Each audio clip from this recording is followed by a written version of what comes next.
Hello my dear friends, welcome to a new video from Mad Max Deals and Reviews.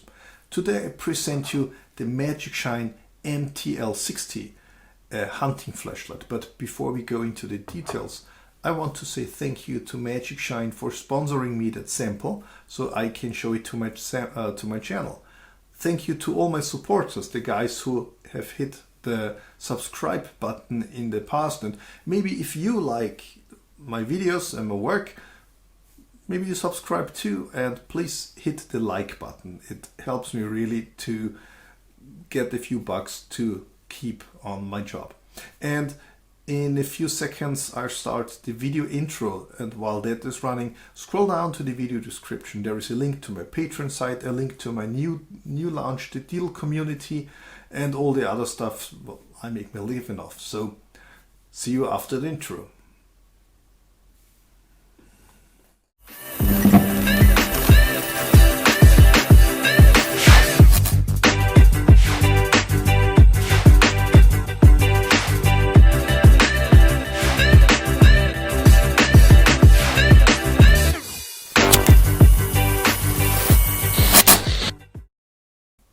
So let's look into the flashlight. The MTL60 is advertised as a hunting flashlight, and I'm quite sure that's exactly what they had in mind when they developed it. We have a total length of 170 mm, a head diameter of 62 mm, and a weight of slightly above 200 grams without the battery.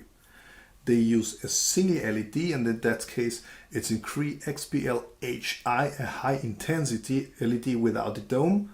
They have a smooth reflector and an anti-reflective coating, so everything is good for having a throwing characteristic.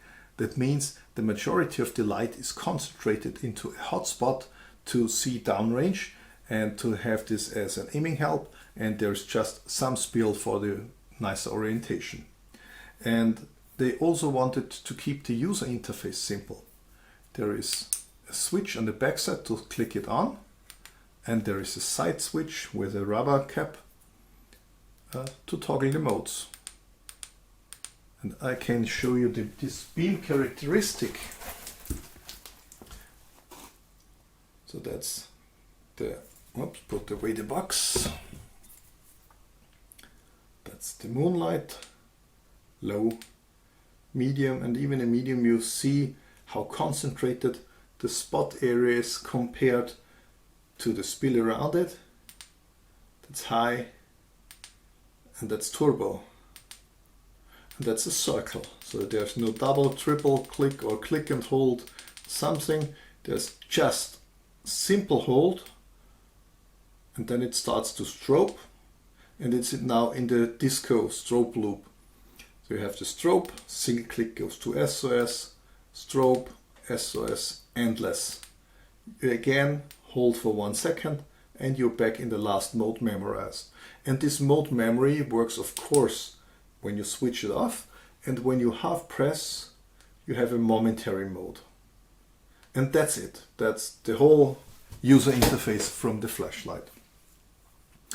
They added this belt clip, which is in an S shape, and to be honest, I wouldn't have it head up on this clip in my pocket.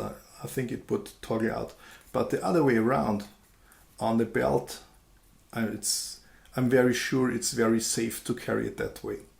And if you want to carry it even safer, and you have seen the nice box, in the box was this holster, which is an open holster. That means the flashlight sticks out. The other underside, there is a D-ring, there is an open loop with Velcro and a suit loop, so you can have it really secured to your backpack or wherever you want to store it. So put that away. And of course you get a user manual in English with the flashlight. There is of course a spare O-ring, and you get a lanyard, and the lanyard holes are here on the tail cap. What you might miss is the charging port, and Magicshine goes with the MTL series and some other flashlights a little bit a different way. They have an approach to sell the charging as an option. So if you do not want a charging port because you're afraid of that there is an opening, there is the port, maybe it comes open if you manipulate on it, and then you have an entrance for dirt and maybe water or whatever. If you do not want this on your flashlight, don't buy it, don't mount it. And if you want to have a charging option, just unscrew the tail cap, mount this charging device, which is named, let me cheat, MAS-C1, and then again mount the tail cap. So the total flashlight is now a little bit longer, and I have to measure it and have the number here. And then it works as before. Nothing else. It's just added here under the flap. The charging port with an indicating LED. Red is charging, blue is full, and it's USB Type-C. That means you can plug in your phone and charge your phone and use that as a power bank, which is a very nice add-on. Yeah, speaking about the power of the flashlight. It is advertised with 1000 lumen, and I stuck it into my lumen tube and did the voltage measurements and so on and measure the amps. And please keep in mind, I have not a professional measuring equipment, but I think it's quite good. I used calibrated lights to get my numbers into a nice range, plus minus a few percent maybe. So let's start. Moon is advertised with 5 lumens, I got 4.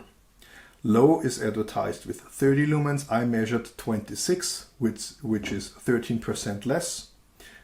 Medium is 100 lumen advertised, I got 94, which is 6% less.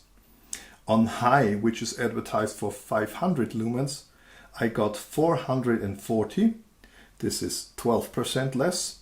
And on turbo, I measured 865 lumens, which is 13% less.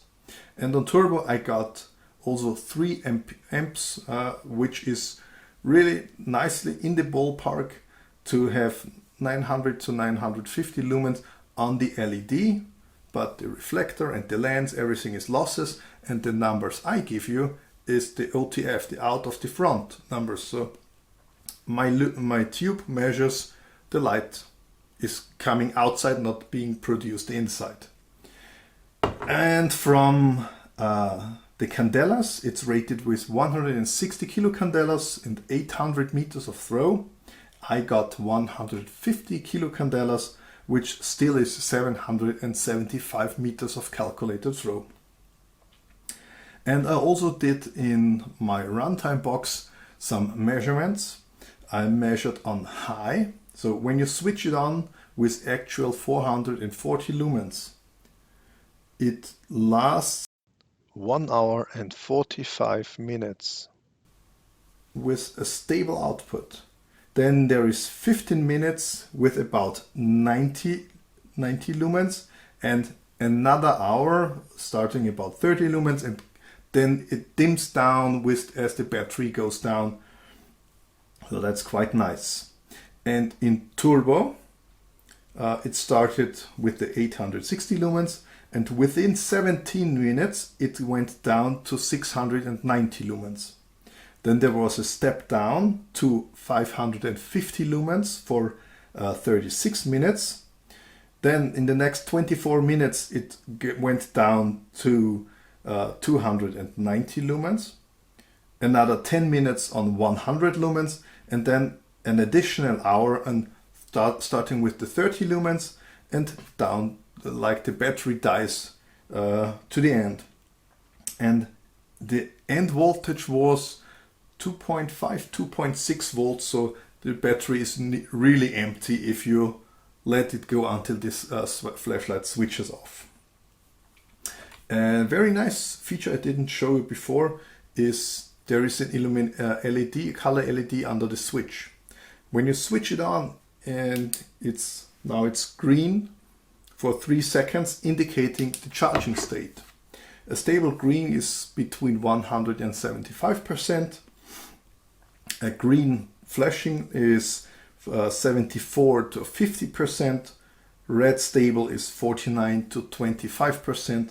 And when it flashes red, it has between 24 and 1% of charge left. Good. I will have now some old footage where I had the flashlight with me outside. Due to this Corona traveling shutdown thing, it will take a few more days, maybe weeks, to sneak outside to have some nice beam shots, and then I will compare it with other flashlights in that range, maybe the well-known Lumitop GT Mini, which is a little bit smaller but shares the same LED. Maybe you guys have a flashlight which is in the C8 size, to give you that. And yeah, hopefully you liked my presentation and think about subscribing to my channel, think about other ways to support me. You join my deal community to save some money for yourself and let me benefit from them a little bit. So, of course, my garden is not under Corona, so I can show you it. This is 880 lumens from a FW3A. This tree 13 meters and the 3 down there, that's 25 meters. And the fence at the end of my property is 44 meters. So let's look at the Magicshine. If we switch it on, we have for a few seconds the green button which help us find it in the dark. Now this is in this was moonlight. This is low, and even on low you can see the hotspot. You can easily look if there is cats in my trash cans once again. This is medium, high, and of course turbo. And turbo of course has this visible beam here. Back to low, go to turbo, switch it off, and in comparison I have the GT Mini going to turbo. This is a little bit more than 1000 lumens, but less candela, and you see how bigger this hotspot is. It's the same LED, same technology, but a smaller head. GT Mini on the left side and MTL60 here on the right side, and you easily see the difference in the spot. So hopefully that gives you a little bit of an idea how that flashlight performs. So the next one, Magicshine sent me the MTL60 with an SST, I think a SST40 LED, massive throw, so there is not as much light on the walls as you can see. All the light goes down there to brighten up the 140 meters, the end of the tunnel and beyond, of course.